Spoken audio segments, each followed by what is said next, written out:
to lead today's discussion, please welcome moderator Mark Montgomery.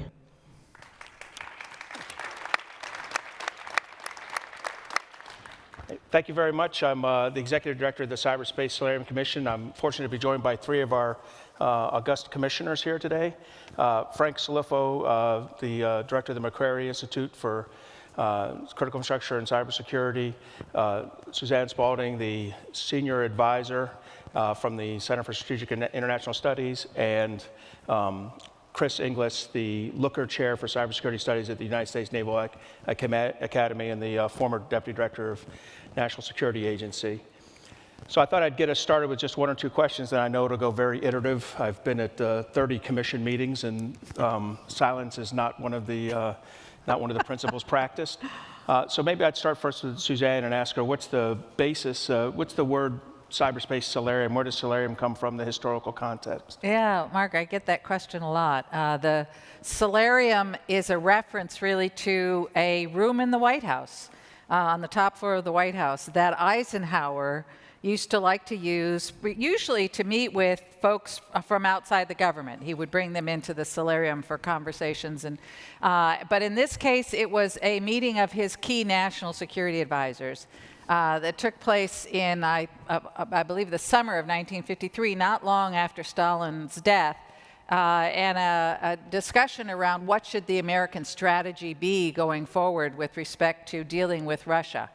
And as the conversation proceeded, he realized that he had some pretty significant disagreements among his national security team. At either end was the push, rollback, strong, aggressive approach, and on the other side was kind of more of the containment, as we know from George Kennan, who was in the room with Dulles and other senior advisors. And Eisenhower worried that this disagreement could lead to a lack of coherence and in a strategy going forward on a very important issue for the national security of the country. And so he developed a process. He told the folks to go off to create 3 teams to look at the various key approaches that had been advised and work up their best arguments for each and come back and report to him, which they did in a very fast turnaround time frame. And not surprisingly, his conclusion was there's really strong elements of each of these. Now go back and bring them together and come back to me with a coherent strategy.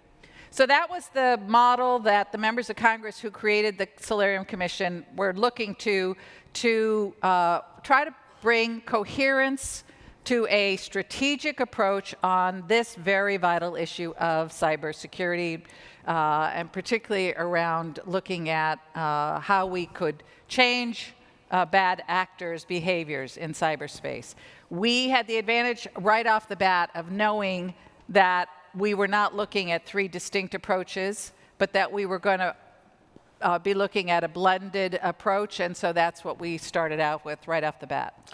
So thanks, Suzanne, and that's great. You brought us from 1953 up to 2019. 2019, the Senator McCain pushes through in the National Defense Authorization Act, the Cyberspace Solarium Commission. What threats do you, Frank, when you look at this, do you think were most driving this, the challenge that we had in looking at the cyber threats of significant consequence? Yeah, so obviously when you look at the threat spectrum, it's varied. At the very top of the list are nation states, and not all nation states are created equal. Some are obviously have much more capability than others. Others have greater intent, so it's obviously a mixed bag there. Increasingly, we focused on some of the nation states' proxies, which makes some of the attribution issues we are grappling with a little more difficult. Followed by criminal enterprises, that you're starting to see capabilities that 10 years ago were only in the handful of 5, 6 nations. Now some of those capabilities are inside the hands of criminal enterprises and the like, foreign terrorist organizations, and then hacktivists, anyone with an axe to grind. But at the end of the day, I think a lot of our emphasis was looking at nation-state actors who could genuinely change the trajectory of our national and economic security. And we needed to examine exactly what made them tick and also what are the various instrumentalities that can be brought to bear to induce changes in behavior, in our case, positive behavior. So I think that a lot of the emphasis is looking at the high end of the threat spectrum, but not at the expense of other threat actors. So they come in various shapes, sizes, and forms. But when you look at it from a national security perspective, obviously nation states, Russia, China, Iran, North Korea, and the list goes on. Basically, any country with a modern military has a cyber capability. Thanks. In reading the National Defense Authorization Act, it clearly states that understanding the effectiveness of deterrence in cyberspace is a critical element of the commission. Is deterrence, Chris, is deterrence working in cyberspace? I think as a commission, we concluded by consensus that deterrence as currently practiced is not working. But we further concluded that it could. And it's important to distinguish between the kind of deterrence that we practiced in the nuclear age, when, as Will Harknett would say, it was offense dominant, and the goal was to keep that weapon off the field. When it showed up, it was game over. In the current situation, cyber, where cyber offense is on the field all the time, whether it's a criminal or a bad practice on behalf of an otherwise honest insider or a nation state, there's always going to be a royal somewhere in cyberspace. But our view is that if you put the elements of classic deterrence together, in a collaborative fashion, where you get the capability, the will, the authority of a very diverse group of organizations, that deterrence can work, because deterrence remains what it's always been, is how do you change the mindset of a potential adversary to do something that they would otherwise do but for your actions. And we can describe, if you'd like, a little bit more about what we then ultimately determined deterrence should look like, but we believe that it wasn't working, and it can. I think, and again, to be clear, as Chris said, the test is not have we come up with a way to prevent a bad actor from engaging in any malicious cyber activity, but can we reduce that level, which is really below the use of force threshold, which is where we focus most of our attention and sort of that gray zone. That's really the objective that you're looking for. Yeah, we firmly believe that you can make digital infrastructure, which we have to imagine is not simply the technology, but it's the people, the roles, responsibilities that are connected to that. We can make that defensible, and we can defend it.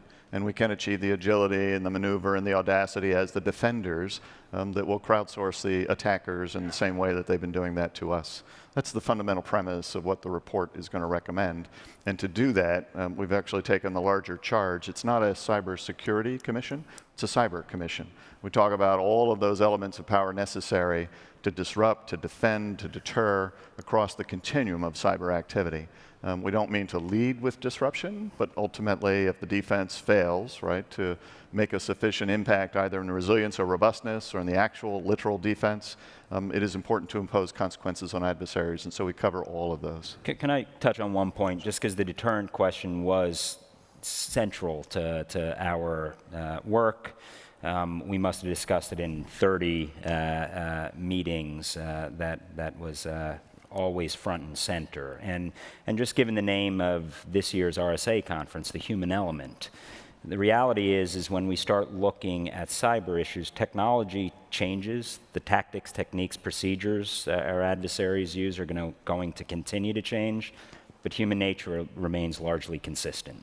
So it's looking at the dynamics there and the interface where we can actually induce some changes in behavior. And I think we all concluded, not just the three of us on the stage, that deterrence as currently envisioned is not, status quo is just not cutting it. But if we genuinely get to the point where we can unify and synchronize some of our capabilities, because I think our commission was a little different than many others. Many come up with new boxes and org charts. They come up with a big, shiny new agency or department. We did not. Not because we were incrementalist. Rather, we were looking at doubling down and building up capacities that currently exist, whether at the Department of at CISA, at the Department of Homeland Security, or enhancing FBI's reach globally, or enabling and supporting the Department of Defense and its Defend Forward sorts of initiatives. So when we look at deterrence, it really is a layered defense and a layered level of deterrence. And I think all of our recommendations, the 70 somewhat recommendations we have, which we winnowed down dramatically, don't make sense if you don't get that strategic component right up front. And that's not simply boxes and org charts or throwing money at a problem. It's actually trying to unify our various instrumentalities to get an outcome we hope. Yeah, if you look, following on that, if you look at the charge that was given to the Commission by the law in the summer of 2018, it's hard not to come away with a sense that there was a bias, a preference for the use of military cyber power to impose consequences on adversaries who come at us. It was coincident with the declaration by the U.S. Department of Defense that we would defend forward. But the Commission, while affirming that that's a necessary component of what the United States should be prepared to do and will do, it's one instrument of power. All the other instruments that are at the disposal of the government and the private sector need to operate in a similar fashion. Early discernment of a risk to the collective enterprise, early engagement, and hopefully achieve the highest possible leverage in interdicting a threat as it's on the rise. And again, not simply using government instruments of power, which are important, but private sector instruments as well. I'm glad you brought that up. Thanks. That was a very detailed answer to that question. I didn't mention at the front, but one of the unique aspects of this commission is that it has 4 members who are active members of Congress. Suzanne, how's that impacted the commission in your thoughts? Well, it was interesting. I have been involved with a lot of commissions. I ran a couple and have consulted with a number of others. And this was really unique. Actually, other commissions have had sitting members of Congress, but not producing the kind of result that we have here, which I'll touch on in a minute. The thing I think was really unique was having the executive branch sitting on the commission as actual commissioners and present for every meeting and fully engaged in the conversations. And that made a significant difference. I mean, as was noted, commissions, first of all, anybody who thinks that a commission is going to come up with some brilliant new idea no one's ever thought of before is bound to be disappointed with every commission, because it doesn't happen. That's not what it's about. But a group of folks who are supposedly know something and have sat through a lot of briefings have come together around a consensus around ideas that are out there that they think are smart to move forward with. And that's really the benefit of the commission. But the second aspect is that the commissions often, their report lands and the executive branch then fans it out and they have to familiarize themselves with it. That takes months. Congress has to get up to speed on it, et cetera. And by the time things start to moving, you've often come to the end of the administration and then things start all over again with a new commission. Having the executive branch on there means that they are already informed. They know exactly and how we got where we got. It made the decision to not take a blue sky aspirational approach that was not realistic, but instead to focus on what is achievable, much more meaningful, because we had folks at the table who could tell us what was achievable and what was not. And then the members of Congress were very interested in making sure that things would not just fall on somebody's desk, but actually be achieved. And so a unique aspect of this report that I think we can preview is that it will have an annex that is a series of legislative recommendations, pieces of legislation. So not just making a recommendation that Congress should do X, but actually providing draft legislation that the staff has been working with lawyers on to help jumpstart the conversations and get this moving. And many of our recommendations have led to these legislative proposals, and we have the members of Congress who are passionate about it who can help shepherd it through. Mark, if I might add, what was also different from the original Solarium circa 1953 and this one was that the private sector was in the room as well. So Tom Fanning, who's the CEO of Southern Corporation, Southern Company, I think it's the largest or the second largest electrical grid within the United States. He was a commissioner, and he showed up just about every single time. He was fully engaged in that. We engaged upwards of a dozen foreign nations, right, who all have various strategies, some ahead of ours in terms of the sophistication, the applicability to our own problems. We engaged academia. We engaged the private sector through various, whether it was through ISACs, which were already well organized along the critical sectors, or whether it was consortia organized for us by kind of entities like the U.S. Chamber of Commerce. And across the Main, probably upwards of 200 engagements, I'm guessing at that, but probably in the right ballpark, 30 close-in meetings such that we were at least as well informed as we could possibly be about what the art of the possible was. And our job was not to come up with the new ideas. They were already on the table, kind of offered by that fairly robust and diverse group of people. Our job was to figure out how do you actually integrate them into some fabric so that you can then achieve some degree of integration and hopefully in the human dimension, collaboration. Those, I think, would be the hallmarks of success for us, is that we actually bring all the capabilities, all the authorities, all of the talent to bear against what increasingly is a common problem, unlike the nuclear problem of 1953, which required an industrial base, but largely handled by the executive branch. This is different. Just one minor last point, because I know we want to move on. One of the things that I found enlightening, it was the least partisan room I've been in every week in Washington, D.C. And it's amazing when people work the way we should, how ideas can actually get addressed, grappled with, and don't kid ourselves here. We didn't agree. We came from very different places in the beginning, but it was a very constructive manner and fashion, and I just don't think there's enough of that these days, so I just have to throw that in there. So, Chris, picking up on where you were talking about strategic deterrence, going forward, how would you describe the layered deterrence strategy that's discussed in the report?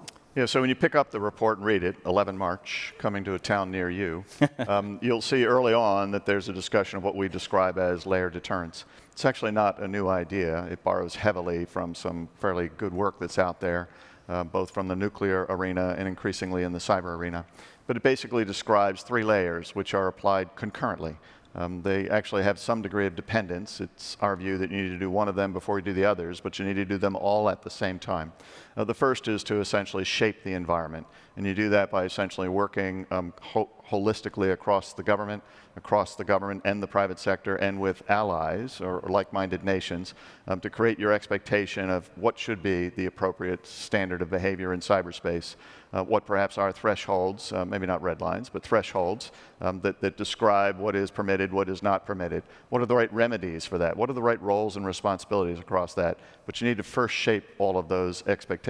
The second is you then need to make the infrastructure, the digital infrastructure, again, which includes people and the definition of roles and responsibilities, you need to make that defensible. You need to make it resilient and robust, right? There's a broad set of actions that we recommend to do that holistically across all the participants in the supply chain that creates, develops, operates digital infrastructure. And then third, you need to be willing to impose cost, right? That's the third kind of activity that you undertake when the first 2 fail. People haven't read the rules and say, I intend to operate differently. They're not intimidated by the deny benefits portion, which says that we're going to make it hard for you to be a miscreant in this space. They do it anyway. You need to be willing, able, and you need to deliver in terms of holding them accountable. Now, the most titillating part of the report is likely to be this imposed cost, right? How do you impose cost on an adversary in that space, particularly when it's a nation state that has been unchecked, kind of unbowed for the last 10, 15 years? You can imagine who we might mention in that regard. While that's the most titillating, we think that that necessarily stands on the foundation of the first 2. Right? If you haven't actually shaped expectations, if you haven't made the kind of digital infrastructure defensible, then you have no business disrupting because you live in a glass house, and that's going to come quickly back to create chaos, disorder, indiscipline for your own side, right? You're all living in the common environment. Yeah, I think it's interesting looking back on the progression of the conversations among the commissioners without getting into closed-door conversations or revealing any sensitive information. But I think if you read the language of the National Defense Authorization Act setting the Solarium up, and then those first few meetings, there was a real focus on imposing costs, right? The real frustration that the bad actors have been getting away with stuff for too long without any consequences, and that's really where we need to focus our efforts and our energy. And we did, there is a fair amount of that in the report. But I will say, when you look at the report, you will see that what really kind of dominates and I think has more sort of pride of place in the report, not surprisingly, is the resilience. So it is the deny benefits, right? As you're trying to alter the bad actor's behavior, you want to both raise the cost, but also reduce their sense of what they're going to be able to accomplish. And so that resilience that incorporates defense, but also, again, incorporates the ability to mitigate the consequences. So we talk a lot about threat. The ecosystem discussion is a lot about vulnerability, but the resilience is really about consequences. It's about understanding what the consequences are in the real world, not just to computers, and how all the ways we can mitigate, including analog solutions, including paper ballots and hand cranks and things like that. So on the assumption that we will not be able to prevent activity, the ability to limit the consequences that the adversary can achieve, we believe can alter the adversary's calculations in the long run. And just to underscore one point, these aren't either-or propositions. It is all of the above, because the original Defend Forward concept came from the 2018 Department of Defense strategy, which we endorse, but it doesn't get to the whole set of issues that we need to get to. And where we look at Defend Forward very specifically, it's all instruments of power, all instruments of government, whether it's a law enforcement, whether it's a market-driven, whether it's and different actors are actually part of it, including the private sector. And we genuinely tried to go beyond the same old, identify the problem and talk about the public-private partnership, but really to translate some of those nouns into verbs and really understand how we can move from where we want to be, from where we are to where we want to be. And that was a big emphasis of our, and you'll see a number of findings along those lines. Thanks. So, Suzanne, you mentioned in resilience paper ballots. So does the resilience include election security? So it does, and it includes, beyond just the resilience of our infrastructure itself, the idea of a resilient society, right, of a resilient public, which I think is particularly important in the election context. We got a little bit into the particularly cyber-enabled information operations and the things that can be done in that realm, but probably the most important thing that can be done in that realm is to have a public that is more resilient to pernicious messaging. And so we've got some recommendations along those lines as well. Thanks.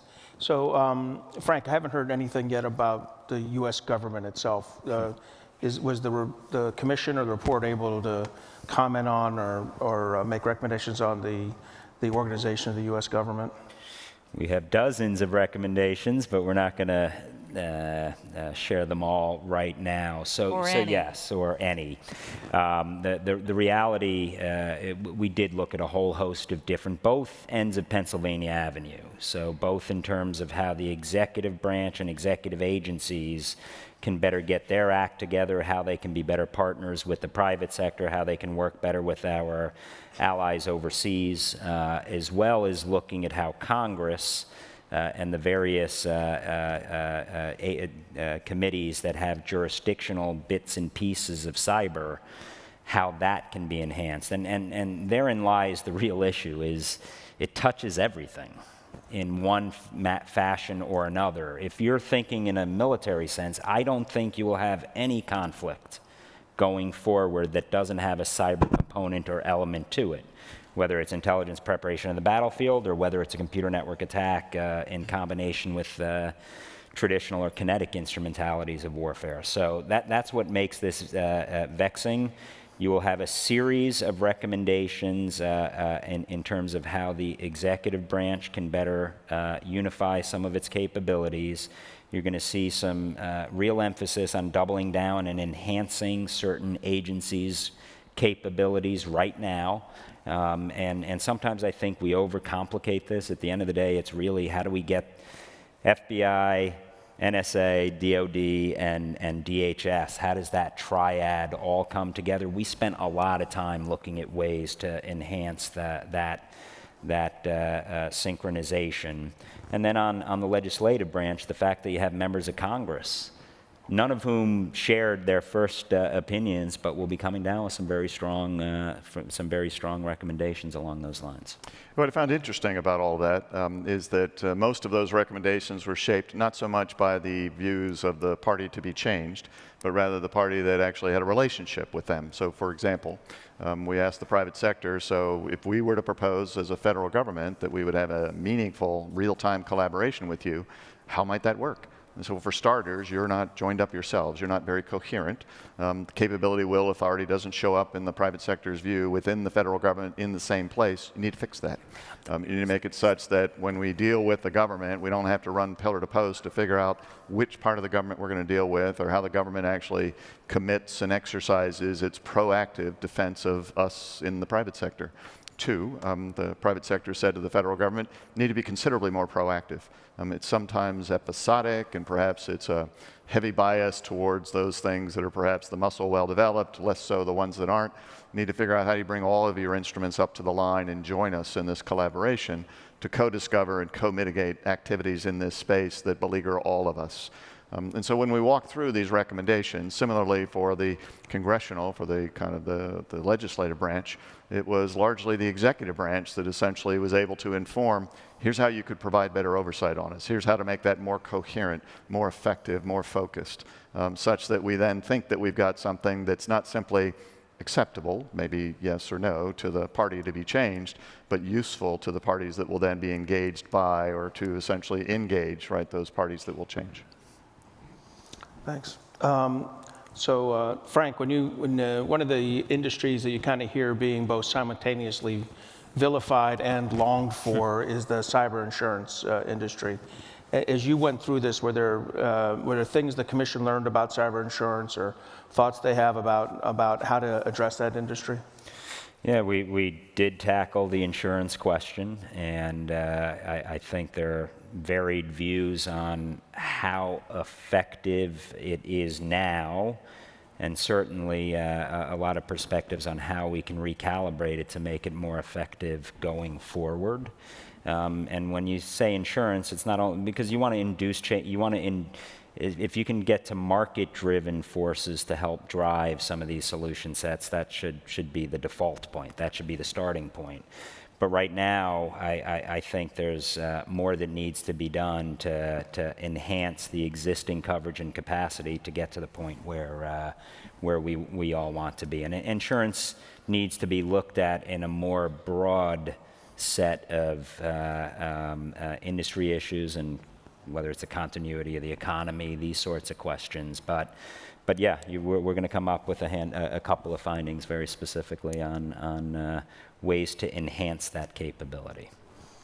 Suzanne, do you want to draw on that? Because you've shared a lot of thoughts on it. As Frank says, it came up really in the context of the conversation about both how do we shape the ecosystem and build resilience. And what you ideally, as much as possible, you want to use the market to shape behavior and to drive the kinds of investments and changes in behavior that you want. And so you start by looking at, what would a perfectly functioning market incentivize? What kinds of behaviors would, if all of the private sector and other critical infrastructure owners and operators had perfect information to manage their risk, what kinds of things would they do? And where is the gap between that and what they are doing? And why is that? Why is the market not achieving what we would like it to achieve? And so we looked at a number of different kinds of incentives and ways to improve the market. Cyber insurance is clearly one of them. Insurance plays this role in other contexts, as we know, to incentivize and help provide guidance and incentives for appropriate security investments. So we looked very carefully at how we could improve that function for cyber insurance. But we looked at other market incentives and drivers as well. And then you have to understand, at the end of the day, there's going to be some delta in critical infrastructure, particularly where there's a public interest that exceeds anything that could be reasonably asked of the private sector to do. And so in that context, again, we looked at, okay, are these situations in which we should compensate the private sector? The private sector is in the best position to do something that we need done to achieve our strategic goal, but it's not really something they would normally be asked to do, defend against a nation-state adversary in a certain context, and so should we compensate them? If so, how do we avoid the moral hazard, right? Do we need to provide, we looked at both carrots and sticks, regulatory approaches, requirements. One of the boldest things I think the Commission did was to acknowledge explicitly that while I'm from DHS, and where I was the Undersecretary for Critical Infrastructure and Cybersecurity, and our 16 sectors, and we love them all dearly. And all of them are really important to our effort. But when you're looking at what is nationally, from a national strategic perspective, you have to prioritize your efforts. Some are going to be more equal than others, right, in the private sector. And that's a surprisingly bold thing for certainly a government or quasi-governmental entity to say. And so can you prioritize resources, and can you impose additional responsibility on them? So those were some of the things we looked at. Could I just put one fine point on that, because I think that's really important. We really did, if everything's critical, in reality, nothing's critical. So we did try to get to the racking and stacking, and that is important. It's not to suggest that anything isn't already important, but some are lifeline sectors, and some of those are more critical to our national security, our economic security, and our health and well-being. But we also looked at it through the national critical functions that CISA and DHS is looking at that don't fit neatly in one of the 16 critical infrastructure areas, which, if there were a disruptive and/or destructive attack, could be debilitating to our national and economic security. So yeah, I think and that PNT cross-sector interdependent. That's the combo, is the exactly. key. Yep, that's the key. So before we go to public questions and answers, I had one more ask for Chris. We've talked a lot about, all three commissioners here have mentioned the public-private, the importance of the private sector in this initiative. Is there a role in the report for our relationship with international partners, and if so, what kind of issues are we looking at? Well, absolutely. In that first kind of component of the layered defense, when we talk about shaping the ecosystem, we quite explicitly talk about the need to do that not simply between the private and public sector within the United States, but across governments, plural. Right? We need their assistance to influence what we believe are the normative behaviors in that space. A lot of that work's already been done. We need to affirm it. We need their assistance to understand how do we put groups of people together across national boundaries, because that's the way cyber really works, right, to co-discover and co-mitigate threats in an international context. And we think it makes the alliance all the stronger if we have more members of that alliance, essentially kind of declaring what constitutes normal behavior, declaring what we're going to do to make it resilient and robust, and essentially kind of forswearing or committing our collective efforts to hold adversaries in that space at risk. And so, whether it's in the strategy formulation or the operational execution, there must be a very strong role for international partners. We think of our international partners as one of our instruments of power, if you will, the fact that we have these strong alliances. And so as we endorse the notion of Defend Forward, of persistent engagement, where we're going to try to engage the adversary, between us, in space between us and them, that's often going to be our allies' space.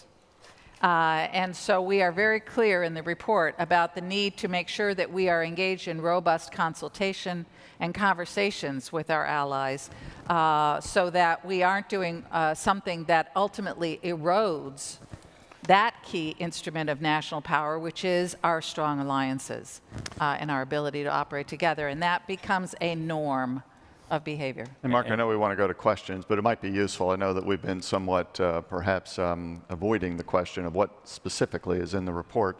It's not going to be released formally until the 11th of March, but I could just showcase it this way, or perhaps thumbnail sketch it this way. You'll read, of course, a case for action right up front, after the necessary administrivia about why we put the commission together. There'll be a case for action, a very strong, I think, case for action. You'll then kind of read the commission's summary statement of, while we don't think that the collective approach has been working, deterrence has not been working, kind of order and discipline is actually kind of fading away in cyberspace, our kind of declared intent to essentially put together a set of recommendations that say that we can, in fact, deter adversaries in this space. We can, in fact, achieve a defensible proposition that we then can defend. And to Suzanne's earlier point, we're never going to have the peace and tranquility we would prefer, but we can essentially use cyberspace for our purposes, crowdsourcing adversaries in a way that we've not done before. There'll then be the kind of layered defense description, 3 broad lines of effort, and then 6 very specific pillars that say, and here's how then to implement that.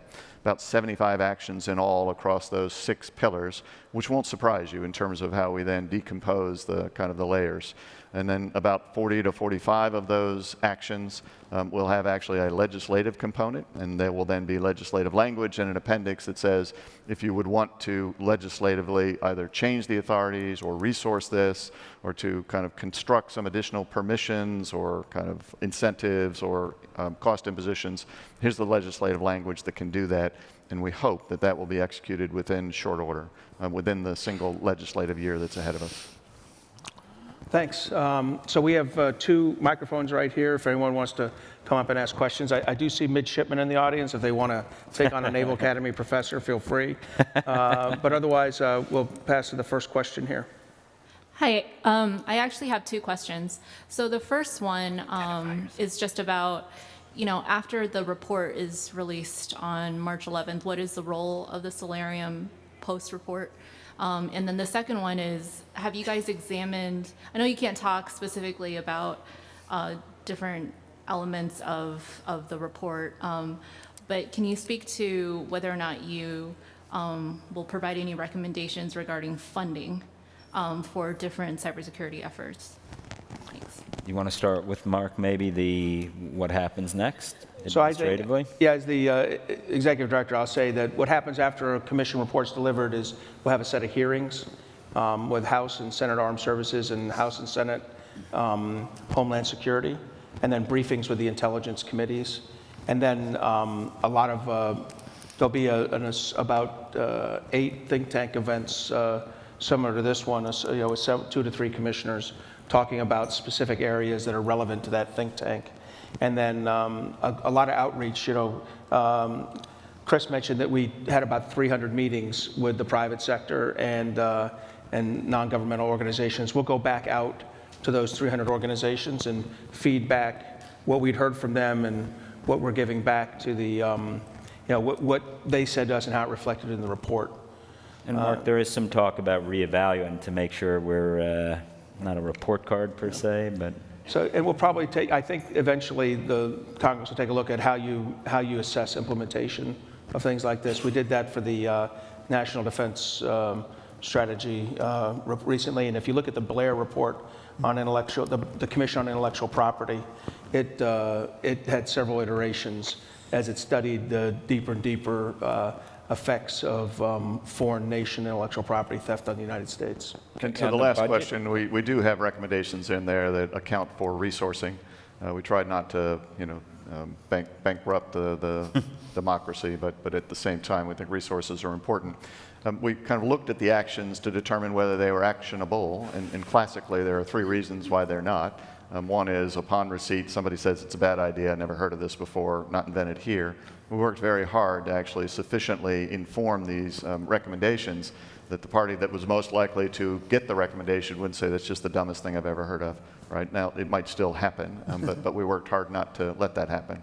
2, someone would look at it and say, I don't have the authority to do that. So there's some legislative relief in there that either makes it permissible or in some cases expected and compelled that we will do these things. And 3, oftentimes resource is the thing that lags. You say, look, I've only got 3 people and a small dog. I can't do all of the things you've asked me to do.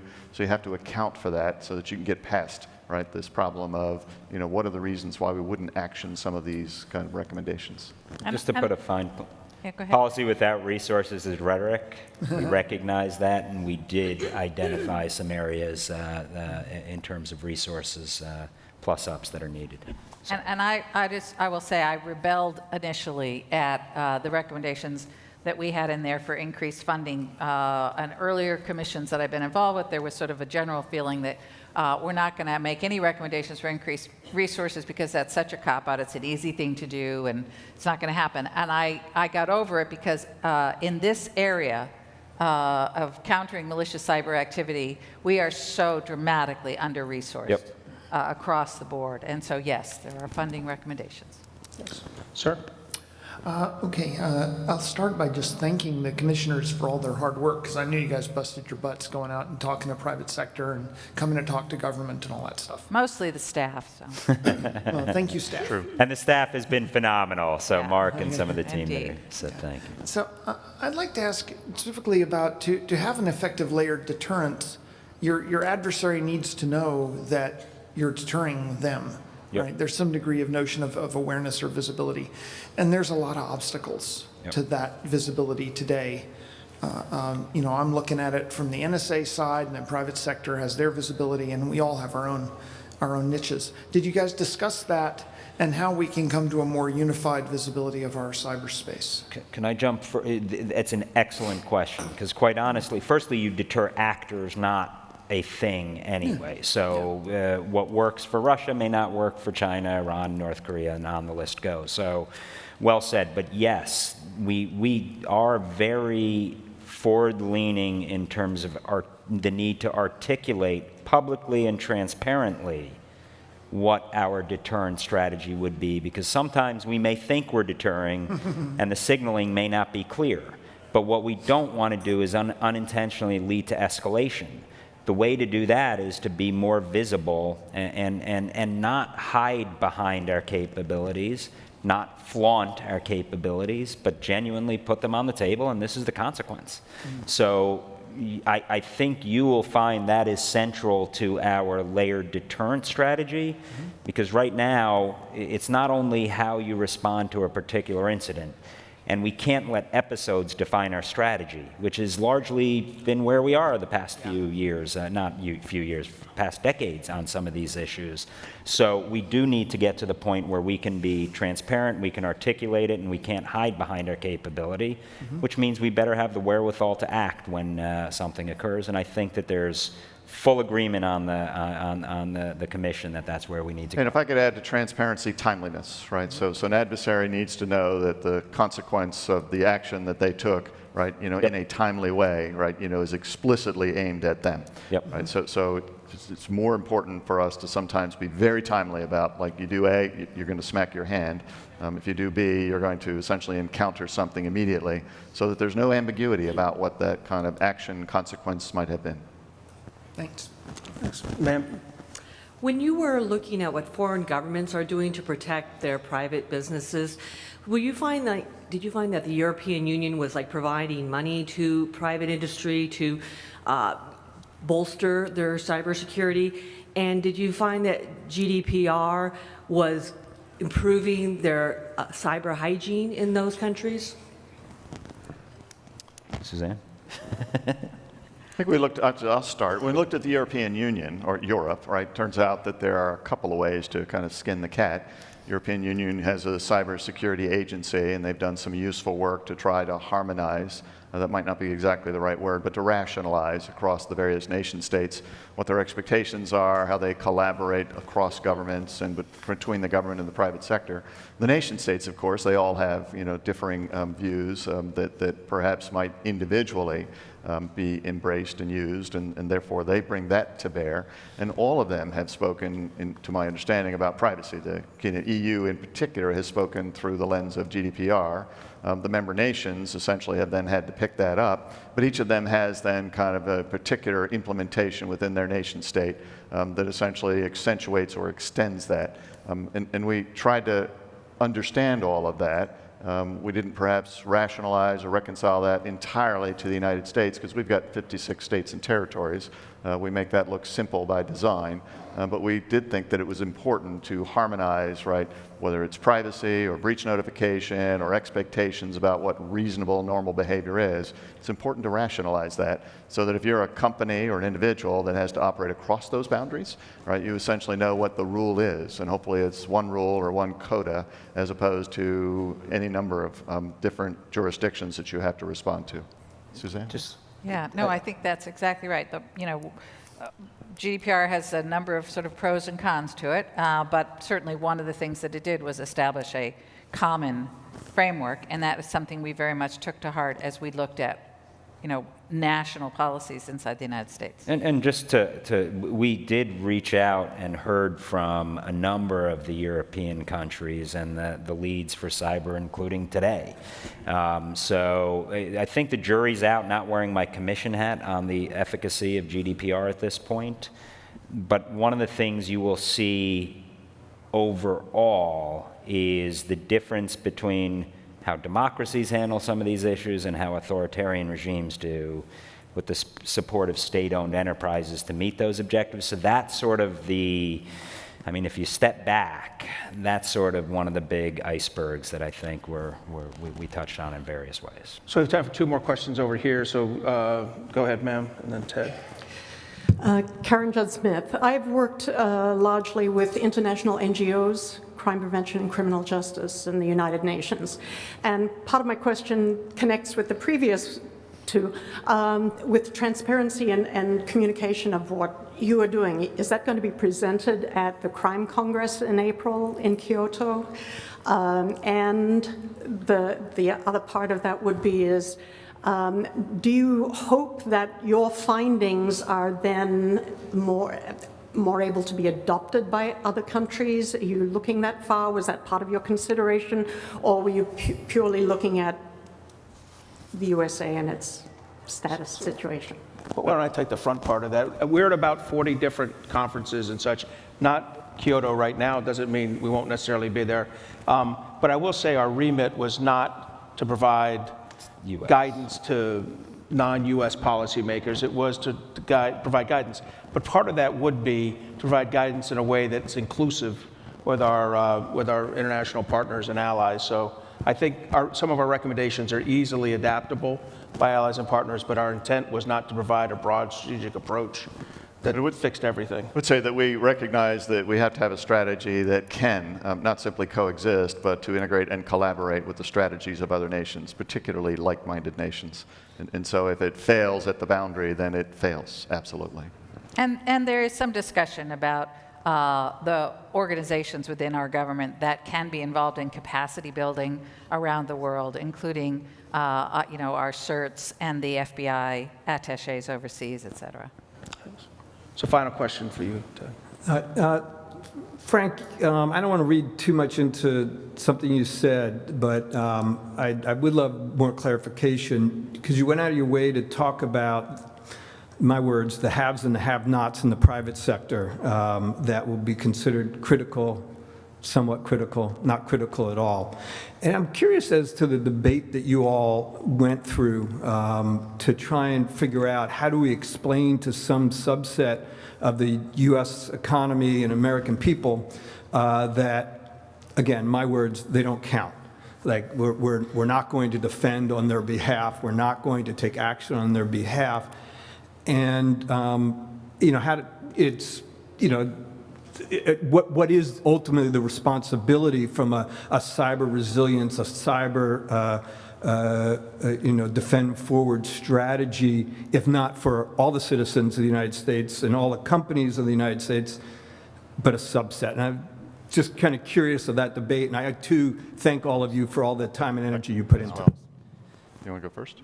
Well, firstly, I didn't mean to suggest that if you're not in the lifeline sector, you're not critical. It's just some are more critical from a national security and economic security perspective. And nothing in our report would suggest or insinuate that the other sectors are not. We did spend a whole lot of time.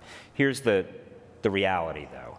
Not everyone could absorb certain capabilities that, if we really want to move the needle in terms of enhanced cooperation, combined operations with different entities, not everyone could absorb some of that capability. So I think that there is a level of capacity to be able to plug in as coherent a way as can be. But please don't get from any of my comments, I always step on it. I've never had an unspoken thought. It's not to suggest that they are not critical. It's just that some are more so than others, and that's a stark reality. I would add two things to that. One, and I think you'd understand this as well as anyone on the commission. It's really hard to say there's a discrete entity out there that's perhaps number one on the list and another discrete entity that's number last on the list. It's more complicated than that. You have to actually pull the thread across and say, what's the critical function, which is going to quickly run across not simply the 16 critical infrastructures. So if you're thinking about, our ability to do, payment reconciliation at the end of the day, either for Wall Street or New York City, you've got to actually have the data systems, you've got to have the electricity, you've got to have the water systems, and so on and so forth. And when you pull that thread, you say, is that a critical function for the United States or for kind of the global economy? Yes. What are all the things attached to that? And you're going to find that that picks up quite a lot of the leaves of the tree, right? That's not simply a single branch or a single kind of nut on the tree. Two, there is in the report this sense of, we don't use this term because it can be overused, but a rising tide raises all boats. If you increase, right, the inherent resilience and robustness of the digital infrastructure, if you invest in the education of the people who are the front line of defense, such that they might in some meaningful way participate in their own defense, you've taken care of, everyone, right, in the mix, and perhaps brought everybody up a bit beyond where they might be. I heard the intelligence community say, I must therefore believe it, that if you did three things, you'd take 85% of the mischief off the table. If you had meaningful segmentation, if you exercised least privilege, if you did two-factor authentication, and patched on time, maybe it's four things. But if you did those things, 85% of it goes away. I think that there are these broad strategies where the rising tide raises all boats, where you say we're going to do that concurrent with we're going to then figure out what are the most critical functions, pull that thread, and work along those lines, trying to actually deliver something to everyone, but in a priority order. So if you want to see all these recommendations in their entirety, then as Chris said, on 11 March, we'll have our rollout event, and the report will be posted electronically on our website, which I think went live today at www.solarium.gov.